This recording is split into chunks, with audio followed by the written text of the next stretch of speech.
Everyone, we are very excited to have some great news here. Colette's Adventure Awaits giveaway is sending one lucky winner on a trip for two on our Kingdom of Southeast Asia tour. So, imagine delving into the ancient and mysterious landscapes of Vietnam, Cambodia, Laos, Thailand.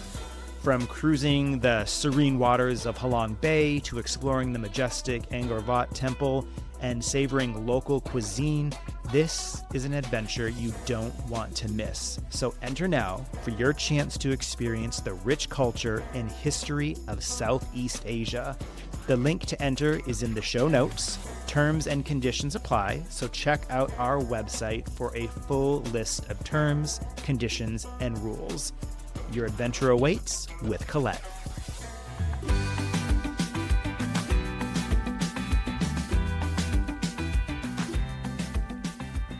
Hi. Hello, and welcome to another episode of Travel Unpacked by Collette, the podcast for all things travel, from destination deep dives to stories from fellow travelers and behind-the-scenes insights from the Collette team. Travel Unpacked is your hottest ticket to the world, and I'm so excited because today we're diving deep into the Mediterranean. Today's episode is all about our Mediterranean Coastal Journeys tour through the eyes of one of our past Collette colleagues who just took the tour herself, Elizabeth. I am so excited, Kelsey. I love Elizabeth. I love this tour, and I love talking about the Mediterranean. Me too. Yes. I had a fantastic conversation with Elizabeth as part of a whole virtual event that I did at Collette, something else that I do here. But she is one of my favorite people in the entire world. So having this conversation with her was just extra special. I will put a link in the notes for anyone interested in listening to that. But Elizabeth was just such a joy to talk to.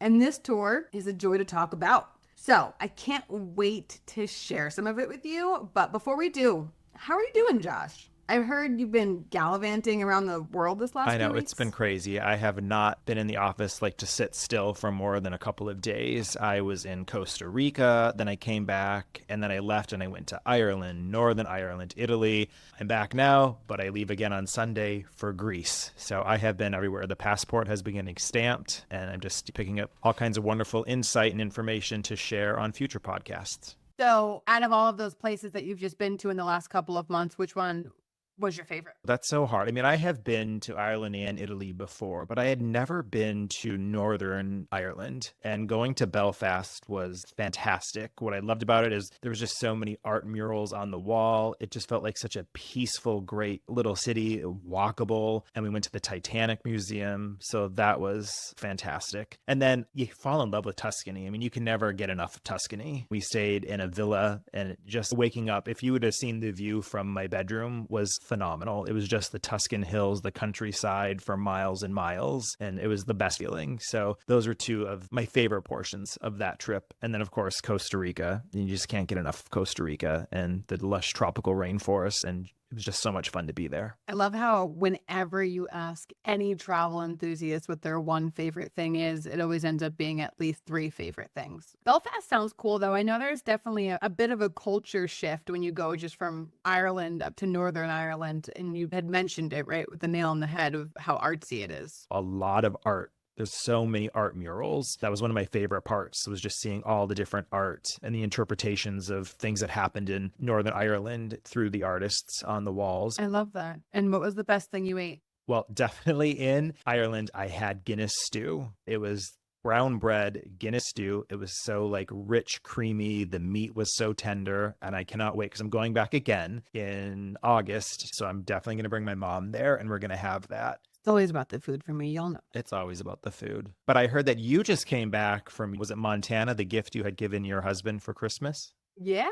So y'all, I'm making my own dreams come true. I have been talking about Montana on this podcast for the last year now. I think I mentioned it on the very first podcast episode. But for December, I said to my husband, well, for Christmas, I said, you can have the choice between Montana, Canada, or Italy. Which one do you want? And he chose Montana. And he was my little travel princess, where He had no idea what we were doing. Every day was a complete surprise to him. He had no education on what was going to happen. So what we did was we listened to a podcast episode about the next place that we were going. And then we got there and he already felt so ingrained with the subject. It was great. We did Yellowstone. We stayed in teepees in Yellowstone National Park, where I saw buffalo, you guys. I said that 2024 is the year of the bison, and I saw dozens. So check it off your list. And then we did Helena, we did Butte, and then we did Glacier National Park. So we saw some really awesome things. Lots of animals. What was your favorite place to visit?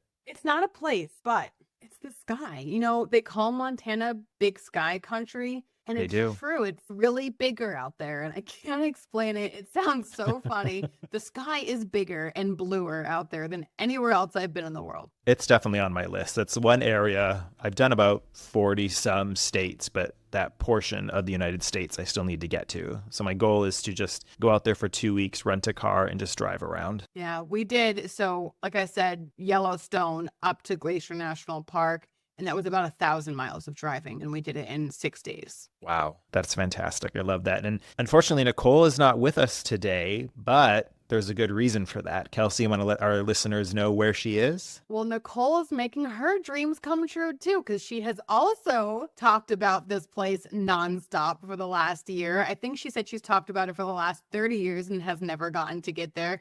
But Nicole is in the jungles of Costa Rica. She is in the rainforests of Costa Rica enjoying zip lining, just everything. It's been so fun to follow along, to see the kids are having the best time and they're just having all the rice and beans and coffee. So I'm so excited for her. I can't wait till she comes back and really tells us all about this adventure. I know that she had wanted to go for her honeymoon, but they told her, oh, it's going to be the wet season in July, so you probably don't want to go. So she didn't, but now here she is in July for her anniversary, enjoying the wet season in Costa Rica. You know, I don't think going in the wet season is always a bad thing. The animals come out more when it's wet. I don't think it's a bad thing either. Yeah, because I just went at the beginning of the wet season and it was great. It was wonderful. And I love Costa Rica. So for our listeners, if you haven't been, definitely go. But I think we have a message from her, if I'm not mistaken. I think she sent in a little message to us. So if we want to play that. Kelsey, your sound is accurate. Oh, Nicole. There she is, listening to those howler monkeys. You got to admit, I was spot on. You were spot on. Definitely. I think you have a new talent for your resume, that you are a howler monkey. I mean, can you reenact that sound again? I mean, you were so correct. You know, we had such a vibe during that last episode. I don't know if I can replicate that. You did have a vibe. Those sounds are correct. And she looks like she's having a good time.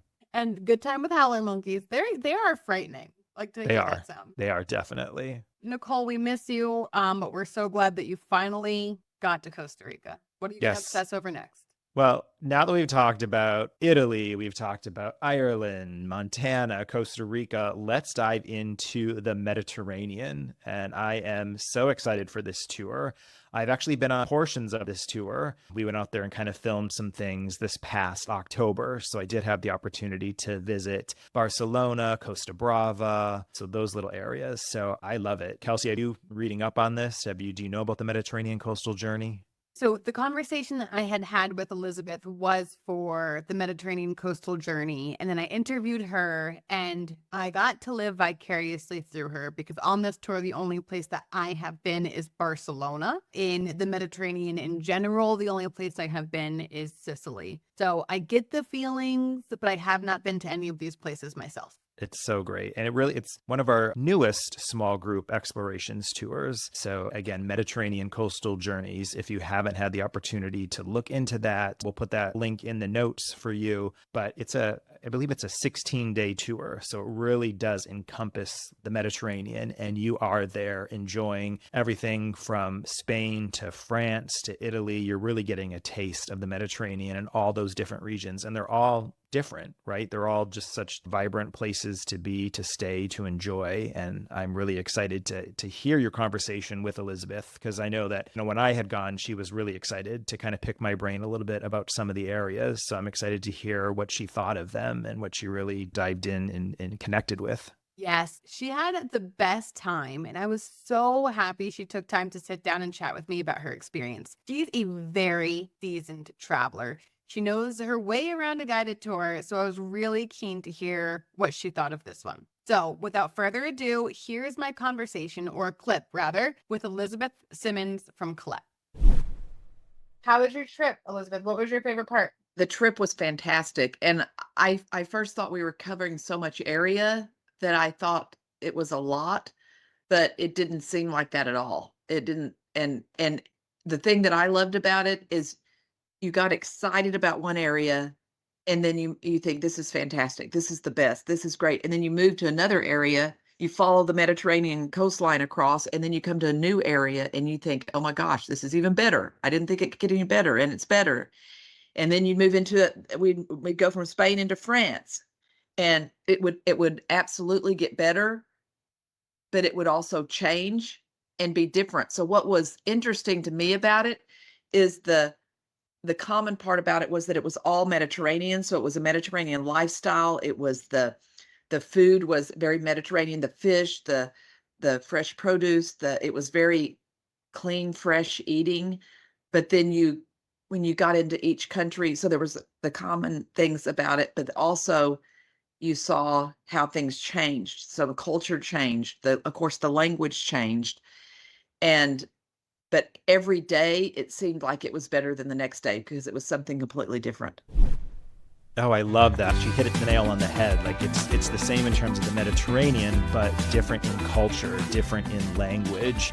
And that is what this tour is. You're really getting a full encompassing look of the Mediterranean, as I mentioned, from France to Italy. And she really was the perfect guest for that virtual event because my point was that the definition of a Mediterranean country is a country that just sits along the Mediterranean Sea. But it's so much more than that. It's about the culture, it's about the food, it's about the history, it's about the sights, it's about the way of life because people like to take it a little bit slower and enjoy the beautiful things of life. And the way that she was able to really appreciate that and see the difference from each place that they went was spot on. And I think it's also just really important to hear how every day just seemed to get better. Like she, again, an avid traveler, couldn't just pick one favorite thing. It was like every day was her new favorite thing. I love that. And I like how she also stressed that it's daunting when you think 16 days. 16 days does seem like a lot. And are you going to get tired of the same stuff? But no, everything is changing. There's so much. She was so excited from day one till the end. And she's excited always, though. Have you talked to Elizabeth? Just like she gets so enthusiastic about the smallest of things. I love that woman. I do too. She's enthusiastic. She's just, there's just this passion in her for everything. She finds the passion in anything that she does. And that's what I love about her. Me too. So Elizabeth already dove into one of my favorite things to talk about. And one thing she talked about was the fresh fish, the fresh produce. And I noticed that too, just in the portion that I was in when we went and filmed. It is absolutely fresh, wonderful, and it's so good. And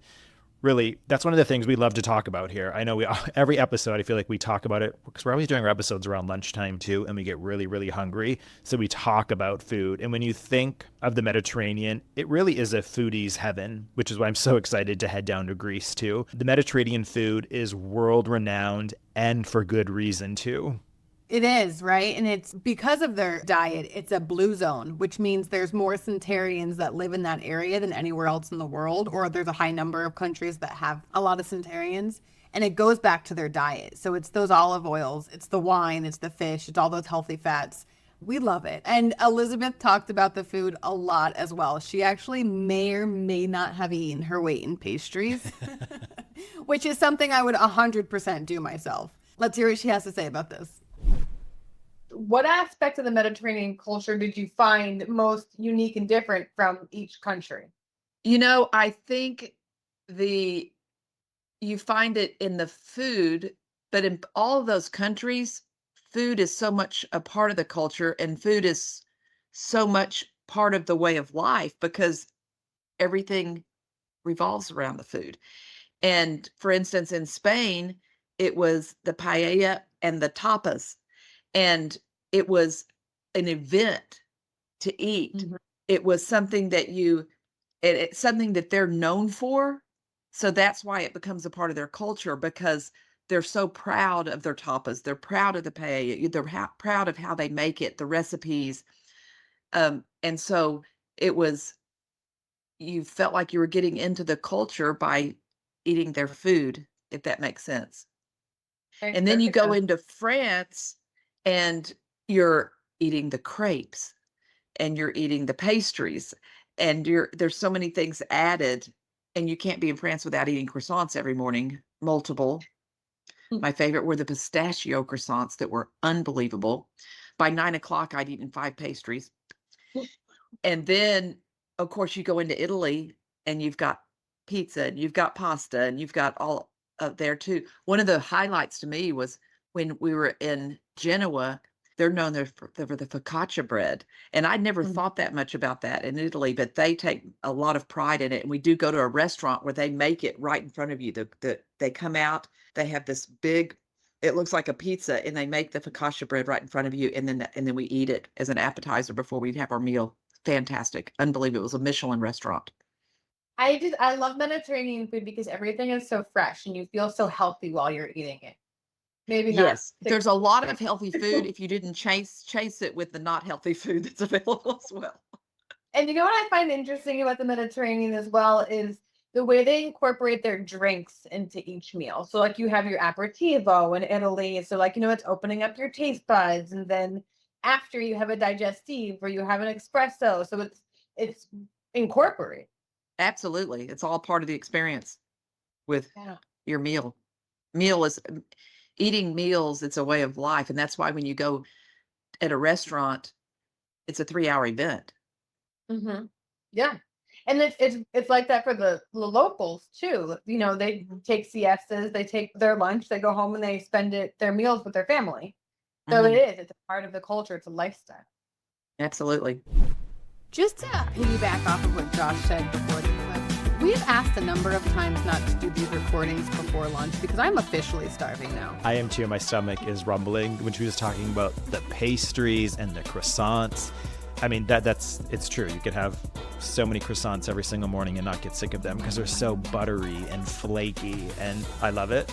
But you both hit the nail on the head there with it. It is part of their culture, food, mealtime. That's one thing that I think we don't realize when we go over there. Mealtime is just so important to them. It's the friendships that you have, you sit, you enjoy. They don't rush you. They don't just bring you the check. You kind of always have to ask for the check because they want you to enjoy. They want you to have fun, to talk, to enjoy the meal, not just to eat and leave, but really to enjoy it, and all the drinks you mentioned too. Their meals are definitely a cornerstone of their culture. It's where their community begins and ends every day. And I think it's such a beautiful thing. But also just the focaccia bread. I could eat my weight in focaccia bread, though. That sounds so good. I mean, I could eat my weight in that, in pizza, in pasta, and then in pastries. When I was in crepes. When I was in Italy, it was all about the pistachio. I was doing pistachio cannolis. That's what I had. We were filming one day. It was like 9:30 in the morning, and I ran and I got a pistachio cannoli at 9:30 in the morning, and I ate it. Did I regret it? No, I didn't. I didn't regret it at all because it was just so good. So I had the chance of going to Sicily just this past April, and I'm going to be honest with all of you because you're my friends. I came back 4 pounds heavier. And we did so much walking every day, but I just did double the eating. I think every location, double eating. Really, that's what it is. And in Spain, we had paella, which was fantastic, and I was able to watch it be made. And we can link a video as well because our Javier was with us, and he did this great video on paella making, and it was just fantastic to see how it was made and the love and care that they put into it, and just how good it really is, and how big those pots are that they make the paella in. So let's go ahead and throw out one suggestion that people have to try in each one of these countries. So let's start with Spain. I think it's definitely the paella. I mean, you go to Spain, you think of Spain, you have to have the paella. I couldn't agree more. I'm going to add tapas because I love tapas. Tapas are your holdover meal. So they're your snacks between breakfast and lunch and your snacks between lunch and dinner. And that is the kind of culture I can agree with. Me too. And I can also agree with siestas, by the way. I just want to put that out there. I wish we had those more here in the States. Let's write a letter. We should. Next is France. France to me is all about the pastries. I just love their pastries. And I'm not just talking about like the croissants, but everything they make. When you go into those little pastry stores, I just want to eat them all and try them all. everything. Yeah, I took French in high school, and the only thing I remember is je voudrais un pain au chocolat. That's ordering a chocolate pastry, right? Those chocolate croissants. And that's because that was just the most important thing to keep in my repertoire. Oh, it's so good. And when I was in France, because I was in France with Collette, but I also went to Paris with my husband, then my boyfriend. We actually got engaged in Paris. But Oh, I didn't know that. right outside, we did at the Palace of Versailles. I proposed to him after the fireworks. But when we were there, it was bread every day. I just had a baguette. I would just go to the store, get the baguette, and walk around. That's probably like, typical American tourists just going to get the baguette and walking around. But their breads are phenomenal. Okay, France, carbs. Okay, next, Italy, also carbs? Italy, also carbs. I think with Italy, it's really going to be dependent on what part of Italy you're in, really. It's true. No matter where you are, the food is fantastic. But each portion of Italy from the south to the north is going to be different. Their pasta, their sauces, their pizza. I mean, you can't go wrong with anything. Yeah. In Sicily, it was all about the pistachios, like you said, and the eggplant. I had eggplant and pistachio every single day, multiple times a day, with zero complaints. Zero complaints. And I think in Tuscany, it's all about the Chianti wine. I mean, the Chianti, it's Chianti region. It's the Chianti world. And having the Chianti with a nice bowl of pasta, or like I said, a nice margarita pizza to die for. Oh, take me there. Okay, I'm gonna head out now and go get lunch. If you want to finish the podcast, that'll be great. Bye. Bye to our producers. They can wrap this up. Josh and I are going to grab us some pasta and a Chianti. Exactly. All right. So beyond food, I think one of the biggest draws to this area is, of course, and she touched upon it, the culture. You think about the scenes from different movies and books that take place here. I mean, there's so much because the culture is fantastic. The romance, the luxury, and you're not going to not one, not two, not three, but four really distinct Rivieras on this tour. I think that's so exciting. And do they all feel like one unified Mediterranean culture is really kind of the question that I have. And it's a great question because I asked it myself. And Elizabeth had a really many interesting thoughts on the culture as she experienced it. Let's hear what she has to say. Now, when we think about the Mediterranean, we think about the food, we think about the landscapes, we think about the nice warm weather. Was there anything that surprised you to realize that this was part of their Mediterranean lifestyle? That's a good question. I think, I'd been to a lot of the places before, but I think what did surprise me is that I felt a change in the people and the culture from country to country. And it's not just the language, but the people seem different, and not bad or good.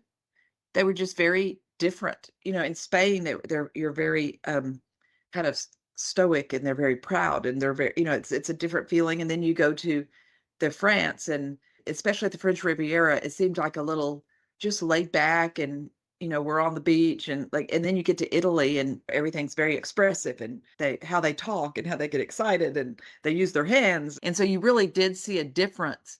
And actually, when I was on the trip, I was thinking it's all just coastline and the same sea. And yet a border for a country changes the food, the language, the pace, The sights even, it sounds like. the culture. But I will say Madrid versus Barcelona. And I've been to Paris and north compared to the French Riviera, and to Rome compared to Cinque Terre and Portofino and those Mediterranean coastlines. And there is a very big, I noticed a culture difference from being interior in the country and being along the Mediterranean. It's much more relaxed. It's much more laid back.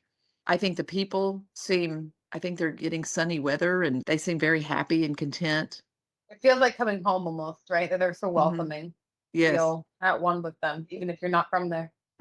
Absolutely.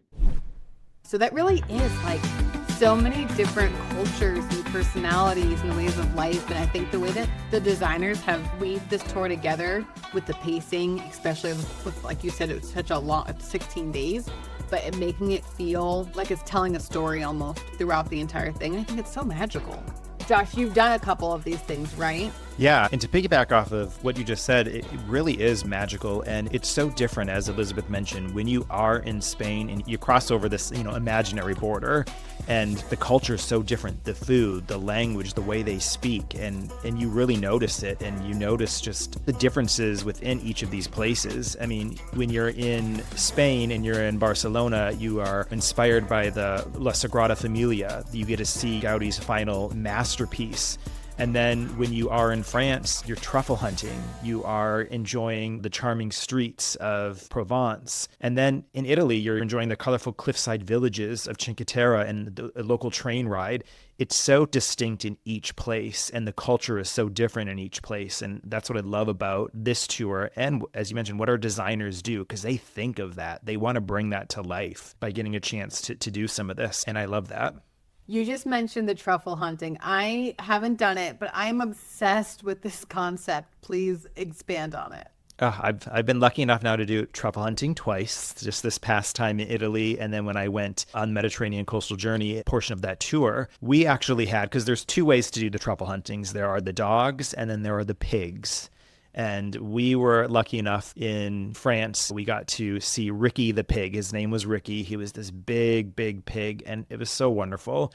And he just goes and he smells and he finds the truffles. And the same thing with the dog. They give them a little treat so they don't eat the truffles, but the pigs they don't really kind of eat them. They'll still give them a little treat, but they kind of just use their nose, push it around. They smell the truffle. They pull the truffle out. It's a fantastic experience. And then to try straight truffle that they just shave right there is great. We had truffle on a cracker with a little bit of balsamic, and it's unlike anything you've ever tasted before. Well, truffle is like such an exquisite little treat, right? Because truffles are expensive. Truffles, I think truffles and caviar are like two of the most expensive, like little tiny things that you can get. In truffles, they range hundreds upon hundreds of dollars to get truffles, which is crazy when you see they're hard to find. I mean, that's why they've trained the pigs, they've trained the dogs to find them out in the fields, under the trees. They're buried in the ground, and it's a fun little experience.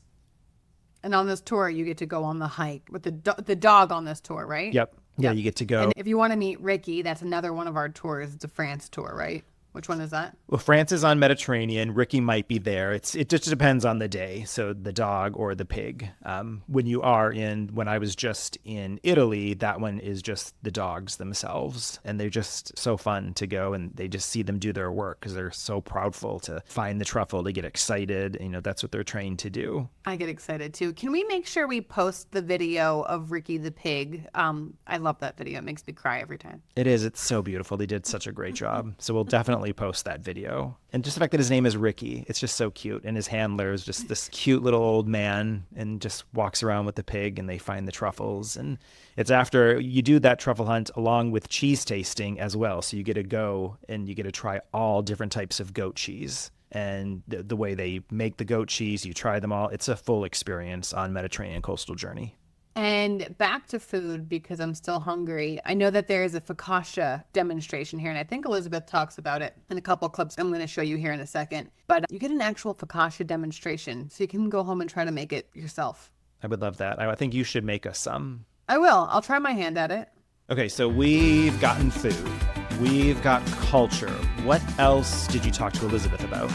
Well, it so happens that I know Elizabeth is an amazing photographer. So I wanted to see how the trip stacked up on that front. I mean, it's just chock full of photo ops, right? And of course, actual art all along the way. Some of the most famous artists like Gaudi. So I talked to her about that. And again, it didn't disappoint. I can't wait to listen, because I know that she is so amazing with her photography. I could look at her photographs all day, every day. She always comes back from her adventures with amazing photographs. So let's play this clip, and then I can't wait to talk about it.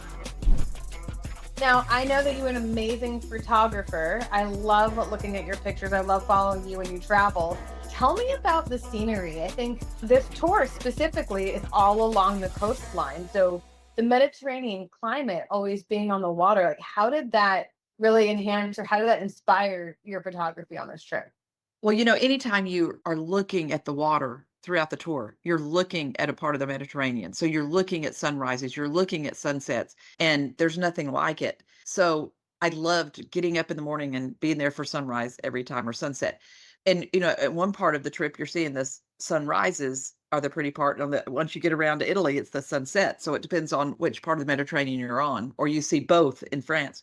The thing that I think stood out a lot to me with the climate is, and the photographs is, it was different in every part as well, because it's beautiful scenery, but the tour starts in Barcelona, and there's nothing like the architecture in Barcelona with the influences of Gaudi. And I mean, it's so colorful and so unique. So many places you go, that's a highlight of it, is to see this architecture. And I even started wondering if something's Gaudi, if it came from him, because everything it's so over It's it. extra. Yeah.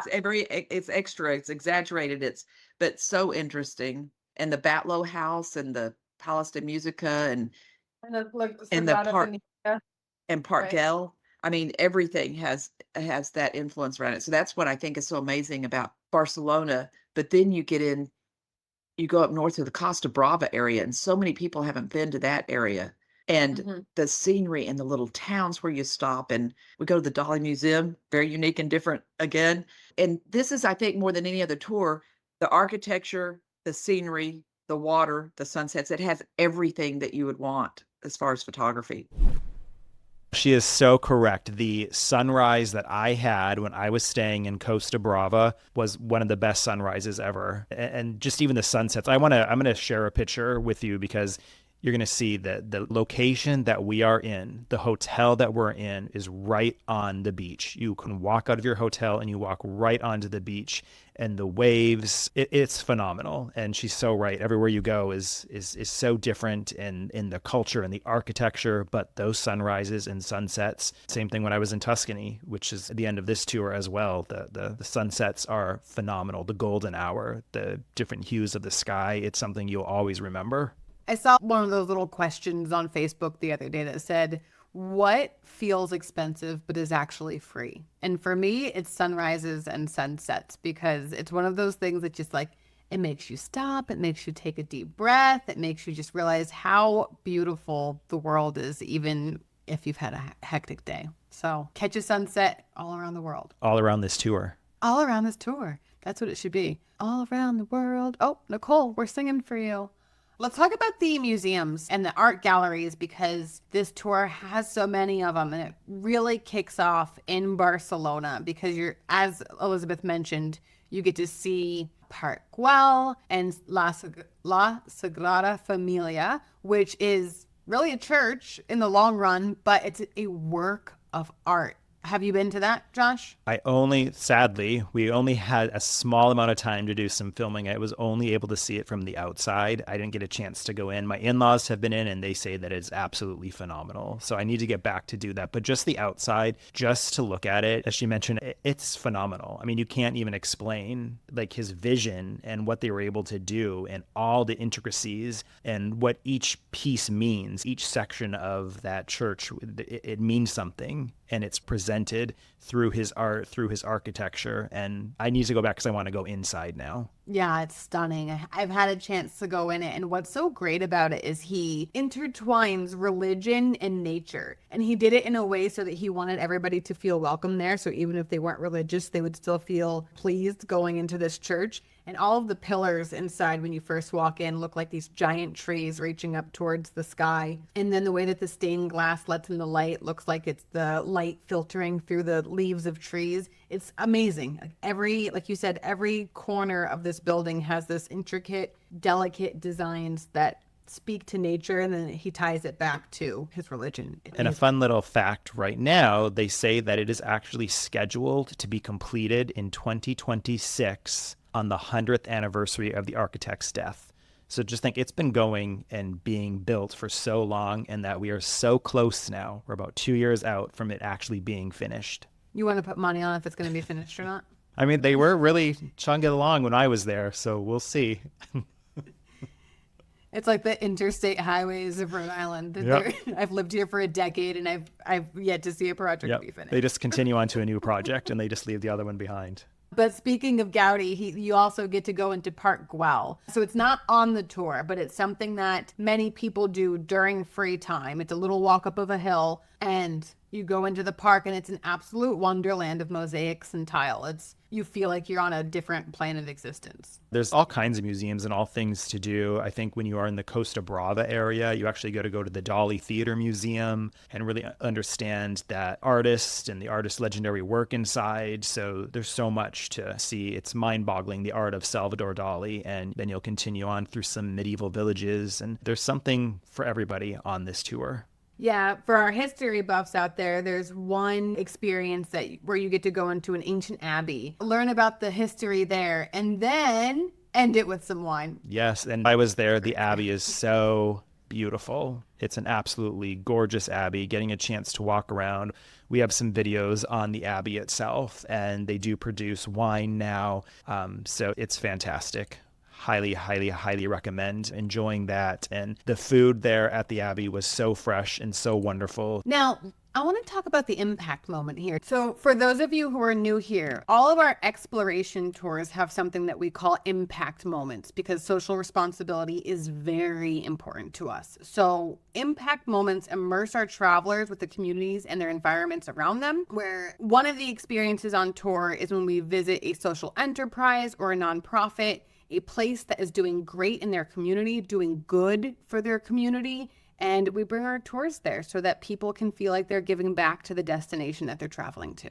Josh, did you have a chance to experience the impact moment when you went on tour? Yes, we did. We actually got to go to film, and we have a great clip on that as well that really talks about what they do and the food and enjoying the food, and people that are homeless. They can come in and they can enjoy a meal sitting together with everybody, and it's a full-on wonderful experience. So, I mean, this tour really has it all. I think one thing people may wonder is about the pacing and timing. We had brought that up a little earlier. 16 days. 16 days seems like a lot. And it's a lot to pack in 16 days as you see all the different countries, all the museums we talked about, impact moments on this tour.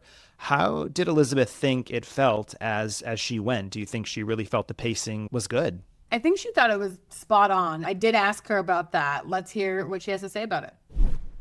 So it has that man-made architecture, cityscape, and then you move into the natural beauties of the landscape where you're getting the ocean and the cliffs and the beach and the animals like birds. How did that make you feel moving from like the city into more of the natural landscape? I love outdoors. I love the natural. And sometimes when I'm in a big city, I'm kind of ready to get out because I like the smaller, quainter, less people. Barcelona is one of my favorite cities, though, bigger cities in a country. It was one of my favorite, and it was my first time there. But I love, like, when you go up to Costa Brava, we stay in a hotel right on the water, and it's not really in a town. So it was the perfect timing because you'd been in the city for 3 days. You'd been busy around people. Then you stopped at Girona on the way. Girona, love Girona. Fantastic. And then it was so nice just to go to that hotel. We got there in the afternoon and we all sat out by the pool. You're looking over the water, you're seeing the sceneries, there's palm trees everywhere. It was just paradise. And so I love the pacing of that. It's like, okay, now I'm just going to sit and relax and look out here at the Mediterranean and enjoy it and soak it in and not be so busy in a city that I don't really take time to look at the water. Soak it in. I'm glad you had such a great time. I followed you the whole time. I was like, when is she coming home? The story's long. 17 days. I know. Well, I get off of one trip though, and then I get so excited about the next one because I just love traveling so much. So you think she answered the question? I love the fact that she said she just soaked it in. I mean, you soak it all in. And I think our designers did an amazing job really designing the fact that you can be busy in the city, you can see everything, but then we build in that relaxation. You go to some of these smaller, towns, smaller cities, and you can relax. You can have an afternoon by the pool. You can dip your feet in the Mediterranean. And I think pacing is so important. And on this tour, I think we nail it. Yeah, our designers are definitely artists themselves, and the way that like the juxtaposition of the busy city of Barcelona and then easing out to the countryside where you get to listen to the waves crash and sit by the pool and sip on cocktails sounds like the perfect way to start your journey of relaxation. I love it. I do. I want to go. I did pieces of this tour, and I definitely want to do the full tour from beginning to end, from Barcelona to Tuscany and everywhere in between. It's definitely a tour for me and a tour for our listeners. If you want to go and you want to experience multiple countries, culture, different types of food, languages, this is a tour for you. Well, there you have it. That is the Mediterranean coastal journey. I want to thank Elizabeth so much for taking the time to chat with me. I cannot wait to see where she heads next because she's always on the go. Thanks for listening, everyone. Remember to check out our Mediterranean coastal journey tour. The link is in the notes. And you can always visit us at www.collette.com or follow us on Facebook or Instagram at GoCollette to find amazing info and deals on our tours. And remember to like and subscribe to Travel Unpacked wherever you listen. And if you haven't done it already, drop us a review. We love to hear from you, and it helps other people find our podcast. And as always, we talked about food, tons of food. So because we talked about food and pastries and croissants, I'm going to tell everybody, don't forget to pack your Tupperware so you can bring some home with you. And your stretchy pants. Always the stretchy pants.